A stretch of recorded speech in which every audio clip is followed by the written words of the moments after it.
Overwatch has had some great metas over the years, but it's also had some absolutely terrible ones that ruined the game and made it incredibly unfun and also hard to watch in the pro scene. In this video, we will go over the top 5 worst metas in Overwatch history. These can be any metas from Overwatch 1 or 2, and I will go over the characters in the meta, why it was meta, and why it made the game incredibly unfun. Starting with number 5, Double Sniper. This meta is lowest on the list because honestly, it wasn't the worst time for Overwatch. However, it doesn't change the fact this meta was incredibly frustrating to play against. It was played mainly before the roll-lock with a 3-2-1 format. The meta revolves around the tanks, especially D.Va, Orisa and Roadhog, slowly creating space for the Hanzo and Widow to take out the enemy team. The support usually played was a Mercy, as her ability to flick from DPS to DPS to tanks if she needed was incredibly strong, and she had enough movement that an experienced player could outmove the snipers. Suddenly getting one shot randomly throughout the game is never fun, but it's not the worst thing every now and then. But imagine a whole meta revolving around this. Roadhog was also incredibly frustrating to play against due to his one-shot combos, and Orisa and D.Va were always strong in Overwatch 1 due to their ability to mitigate damage. Overall, this meta wasn't horrific, but it was incredibly frustrating when used against you. Number 4, the Moth meta.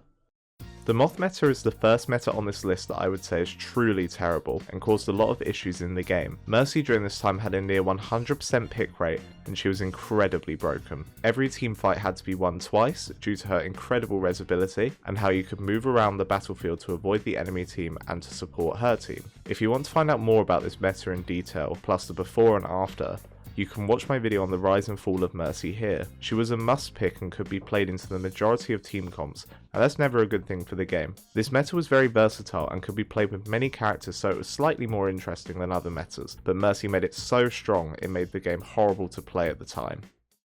Number 3, Mauga meta.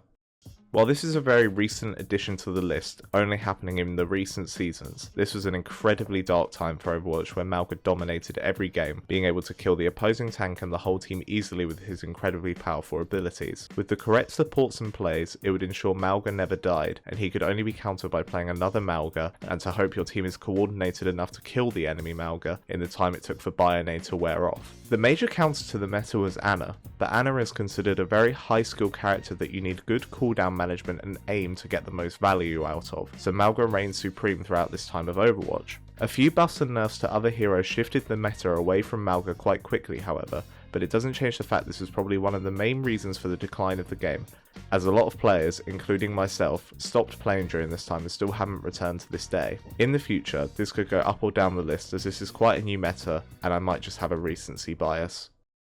Number 2, Double Shield. These next 2 entries in the list are metas that were a catalyst in huge game-changing mechanics, and these are 2 metas that I would say were absolutely unplayable. The double shield meta in one word was stale. Imagine having to shred through 2 1000 HP barriers before you could get to the actual fight and actual team. Not to mention these barriers were on a fast cooldown that could bring it back on full HP. Double shielding was a big factor into why the game went down to 5v5, as having 2 tanks on the field was getting frustrating, with issues like this being the perfect example. This mainly revolved around Sigma and Orisa shielding the team from all the enemy attacks. The main counter was to play heroes that could shred shields or bypass them, such as Symmetra, Pharah or Junkrat. Teams typically play characters that could sit behind shields, such as Bastion, who could have high output damage as long as he was protected. They would also play supports that could sit behind the barriers, such as Baptiste, Mercy, Ana. Anyone that had to stay quite stationary or a pocket could easily fit into this composition. It was a very versatile composition, but the fact that they had Orisa and Sigma both putting up barriers made it incredibly boring to watch, and it made characters such as Soldier or Ashe very redundant. This meta was dreadful and caused major changes to the game. However, this final meta I'm about to bring up was the worst of them all. Number 1, Goats.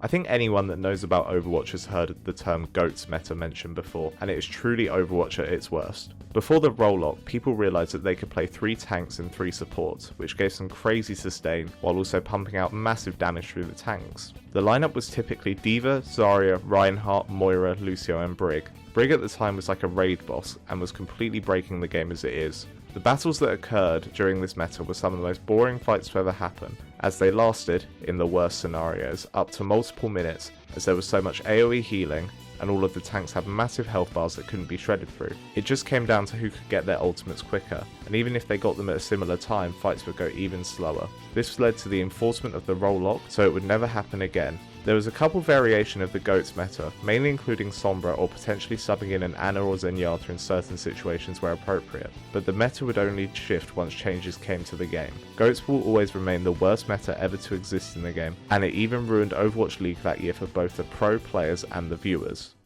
Thank you so much for watching this video to the end, and also thank you so much for the support this channel has gained recently. Just a quick update on what's going to be going on this channel. I'm still going to be making Apex videos, however I'm currently prioritising Overwatch as I feel like there's a lot more content at the moment going on with Overwatch and I can talk about the history of Overwatch. Once there's more Apex updates I will start making more content on that, but right now there's not too much going on in the game for me to make a video, so currently that's just going on the back burner for a moment. But if there's any more games you'd like me to play, please leave them below because I'm happy to talk about the games or just make a gameplay video. But other than that, thank you for all the support and thank you for watching this video.